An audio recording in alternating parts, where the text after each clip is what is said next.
বাসে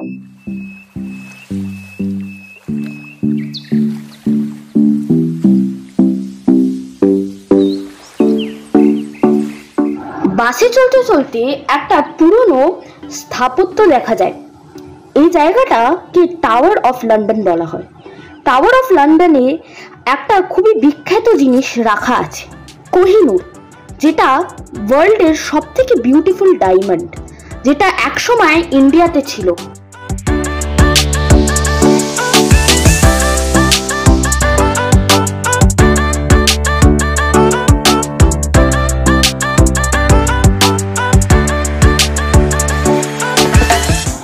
আমরা তারপরে লন্ডন আই এর লাইনে দাঁড়িয়ে পড়লাম, আর লাইনে খুবই বৃষ্টি পড়ছিল। যা বৃষ্টি পড়ছিল, এই লন্ডনের এই ফেরিস হুইলটাতে আসার জন্য যে লাইনটা যা বড় ছিল, পুরো বৃষ্টিতে ভিজে যেতে হলো। আপনারা ছাতা আনতে ভুলবেন না, কারণ লন্ডনের ওয়েদার আনপ্রেডিক্টেবল। এখন আমরা লাইনে করে ওপরে ফেরিস হুইলের ওপরে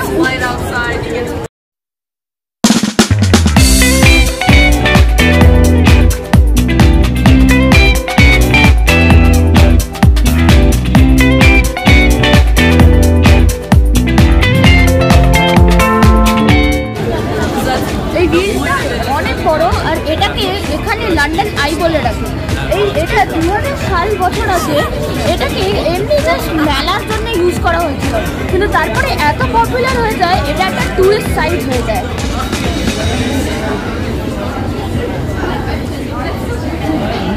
আমরা ভিলের প্রায় টপে এসে গেছি, আর এই ভিউটাকে বার্ডস আই ভিউ বলে, আর ভিউটা সত্যি দারুণ।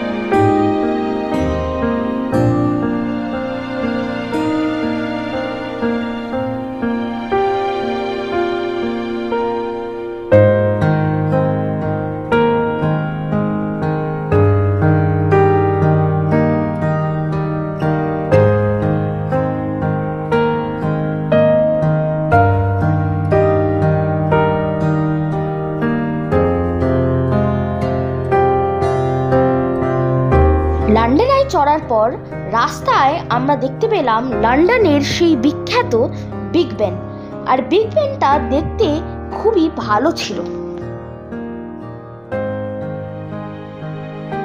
অনেকক্ষণ ঘোরার পরে আমরা এখন ম্যাডাম ক্রুসোতে যাচ্ছি, কিন্তু তার আগে কিছু খেতে হবে, তো তাই জন্য আমরা চলে এসেছি ওয়েদারস্পুন রেস্টুরেন্টে। এখন আমি পিৎজা অর্ডার দিয়েছি, কারণ পিৎজা আমার ফেভারিট খাবার, আর এখানে ইন্ডিয়ান খাবার খুব একটা পাওয়া যায় না, কিন্তু প্রেতেন ম্যাঙ্গোর বলে একটা রেস্টুরেন্ট আছে, ওখানে মোটামুটি ওই ডাল পেতে পারেন, কিন্তু ইন্ডিয়ান ফুড তাও এখানে জানি না কেমন হবে, তো প্রেফার করছি না।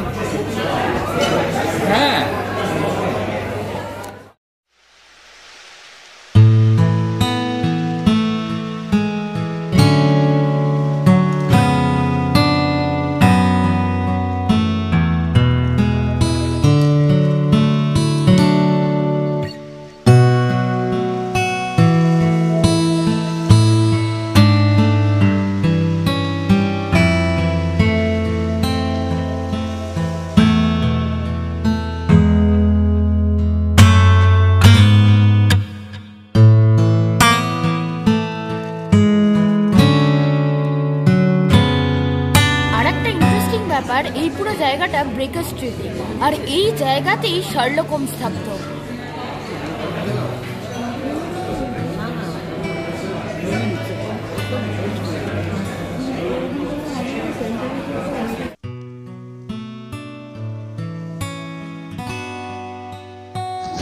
আর এইখানে আমরা দেখতে পেলাম শার্লক হোমসের একটা বড় স্ট্যাচু। আজকের ব্লগটা আমি এখানেই শেষ করছি। নেক্সট পার্টে আমি দেখাবো এখানকার একটি বিখ্যাত ওয়্যাক্স মিউজিয়াম। বাই।